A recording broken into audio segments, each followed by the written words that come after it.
This video is solely created with sleep in mind. So if you want to rest now or drift into sleep, just listen to this story.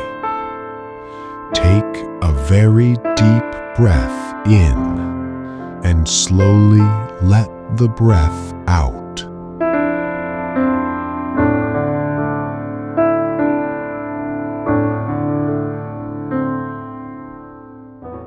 No one noticed the bookshop during the day. In daylight, the street looked ordinary, almost forgettable.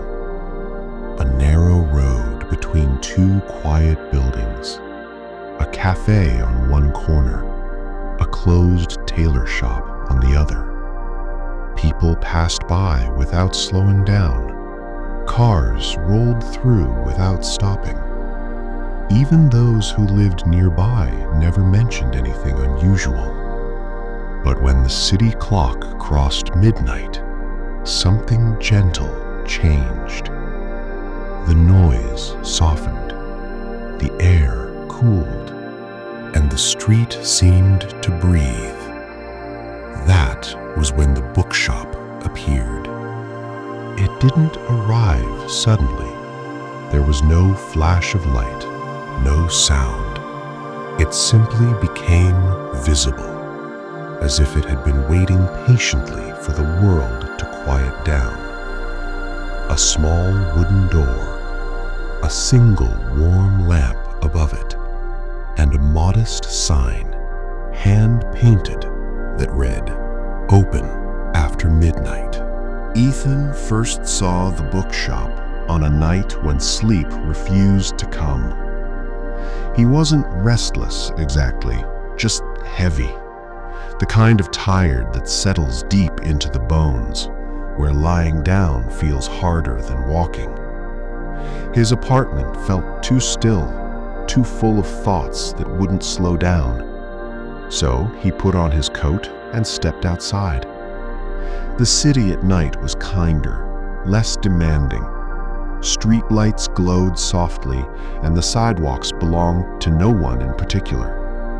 Ethan walked without direction, letting his steps decide for him. That was when he noticed the light, a warm amber glow where there hadn't been one before. He stopped.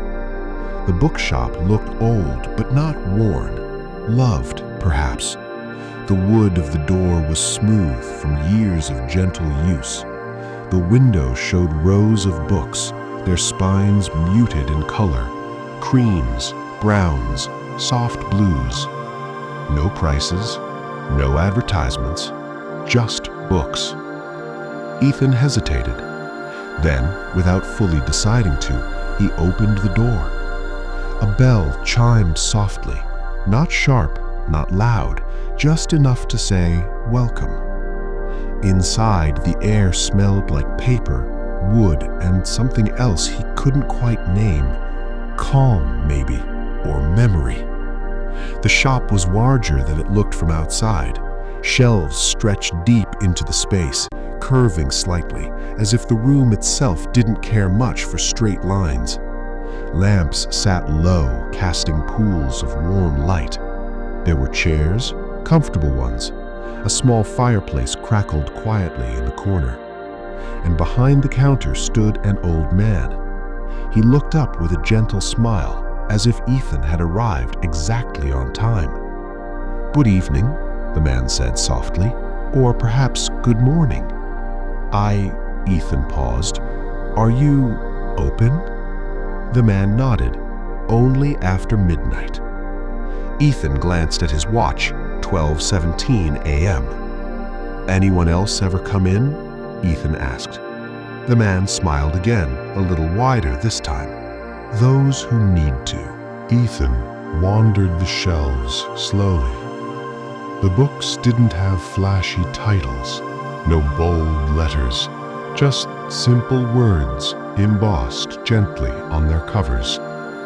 The sound of rain you forgot, a porch light that stayed on, the day you finally rested.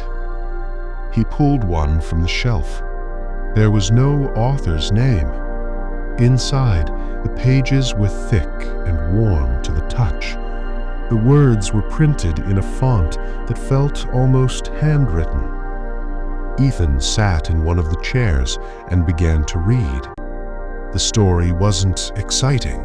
There was no tension, no rush. It described a quiet evening in a small town. Someone making tea, someone else listening to the wind move through trees. Ordinary moments, written with care. As he read, something inside him loosened. His shoulders dropped. His breathing slowed. The constant noise in his mind faded into a gentle hum. He didn't realize he had fallen asleep until the sound of a page turning woke him. The old man stood nearby. "You may rest here," he said quietly. "The books like being read slowly." When Ethan woke again, the fire had burned low. A blanket had been placed over his legs. He felt lighter, not energized, just peaceful. "How much do I owe you?" Ethan asked, standing. The old man shook his head. "We don't sell books here." "Then why have a shop?" The man considered the question. "People don't always need to own things," he said. "Sometimes they only need to feel something." Ethan nodded, even though he wasn't sure why. When he stepped back outside, the street was empty, quiet. The shop's light dimmed behind him. The next morning, Ethan tried to find it again. It wasn't there. He returned the following night, and the night after that. Sometimes the shop appeared. Sometimes it didn't. When it did, he never questioned it.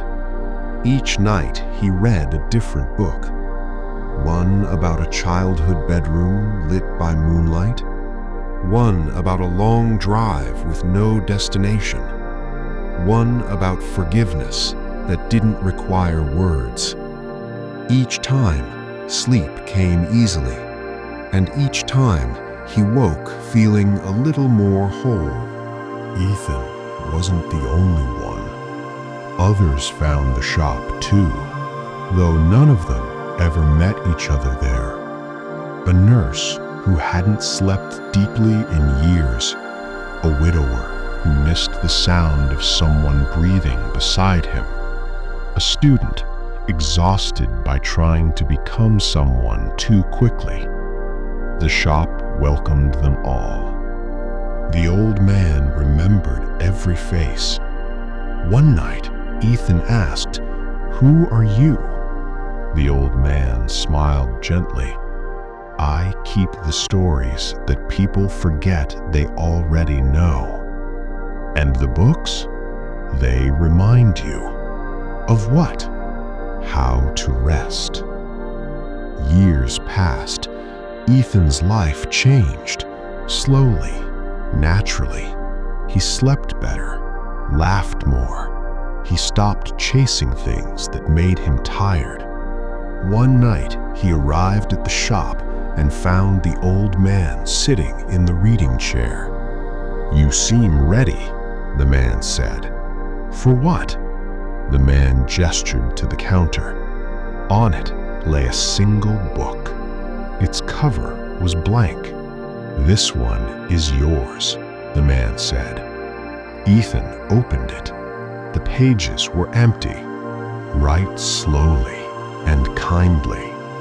When Ethan looked up, the old man was gone. The fire crackled softly. Outside, the city slept. And for the first time, Ethan understood.